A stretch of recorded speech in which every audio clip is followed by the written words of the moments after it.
And here we have Crank 2 High Voltage. So it starts off just like how part 1 ended, him falling out of a fucking helicopter. After he's landing there, you thinking to yourself, he's pretty much dead, right? Some dudes come out of nowhere, pick him up and put him in a goddamn squad car or whatever. Apparently these Chinese dudes been working on him for about 3 months now. They replaced his actual heart with some type of electric heart or something like that. And apparently the dude named Johnny Vang has his heart. They about to use the rest of his body for parts. He's like, ah, fuck that shit. Starts kicking doctor's ass and all that. He's got this crazy ass heart monitor thing attached to him. Somehow he gets out there and starts to shoot and causing mayhem. But when he gets in the car, he's starting to slow down. So this time, instead of like adrenaline charged stuff, him using dope and amphetamines and whatnot, now he's got to straight up use electricity. So he charges himself up with car batteries, high voltage machines, pretty much anything he can get himself hands on. So he calls the doc. Doc finds out he's still alive. He's like, oh shit. So the doc says, look, if you can get your heart back, I can do the surgery and get you back up to speed or whatever. So the thing is, why would they take his heart in the first place? Apparently, some dude was going to sell it to the highest bidder, and there you go. Since his heart could withstand that cocktail that was put in his system, we're like, this nigga strong as shit. I mean, they'll go for a grip on the market, so there you go. So basically, he gets out, he starts looking for Johnny. So his search for Johnny ends up leading him to this crack house. He goes in there, wrecks shop, and Johnny gets away. This random thought is clinging all on him and shit. And then she tells him she know where Johnny went. They go to the strip club, and to his surprise, he finds his girlfriend Amy in there. It was like, what the fuck? She's stripping for dollars? So she sees him. She's like, holy shit, I thought you died. Anybody with common sense would believe that shit too. So there you go. Meanwhile, in the bathroom, Johnny's confronted by this dude named Kalo. Him and his boys try to cut deals or something like that. He somehow gets out of there, and then like James starts causing a mayhem between him and Kalo. After all the shooting, he goes looking for Johnny again. He gets his girl Amy, and the chase is on again. Now apparently, Kalo works with this dude called the Ferret. We keep hearing his name throughout the movie, so we're like, who the heck is the Ferret? So throughout all this, they're chasing Johnny and still trying to avoid all the cops. Meanwhile, he still got to juice himself on everything he can get his hands on. At one point in time, he grabs a high voltage box and goes crazy. It gets to the point where he find out he's at this racetrack. Before he gets there, he gets stopped by this dude. He thought it was Chi at first. I was like, how the fuck did he survive? Turns out it's actually Chi's brother.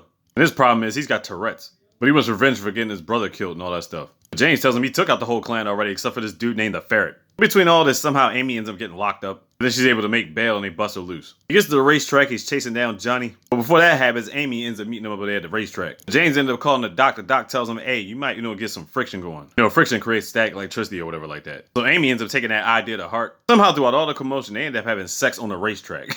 In front of her crowd once again, giving her business. After everything's done, James ends up spotting Johnny. He's like, oh yeah, it's time. We had this chase scene. He ends up getting chased. This area just happens to be a danger high voltage area.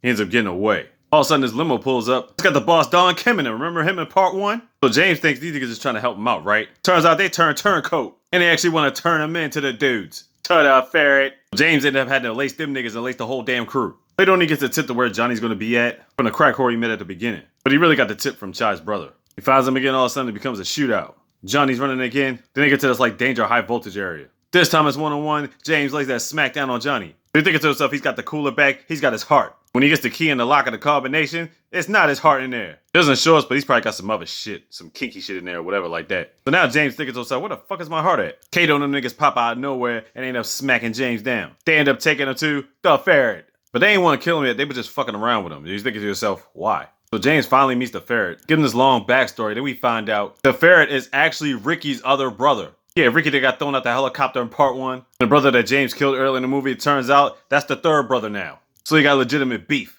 Crazy thing is the whole time, they ain't want to kill him yet because they wanted a special somebody to see it for themselves. Meanwhile, the doc was doing some calling and he found out where James' heart went.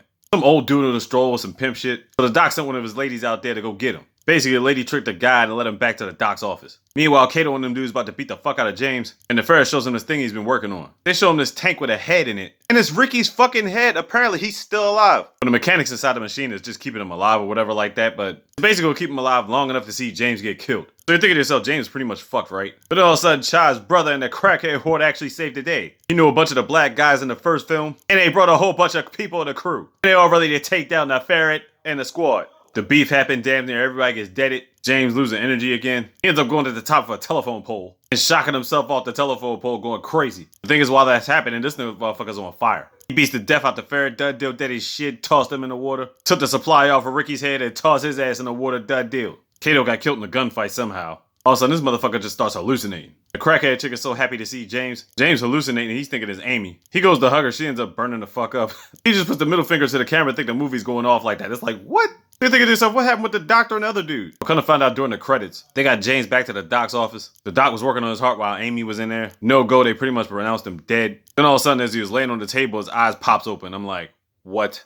All I can say was a bunch of craziness, a bunch of damn mayhem. How the hell he survived after falling out of a helicopter is anybody's guess. But then again, how the hell he's even swabbing off adrenaline alone is ridiculous. All in all, these are still some of the best movies Jason Statham has put out. Long live Crank and long live Adrenaline and Mayhem. You already know what time it is. Miss Das. Big. We got a slogan.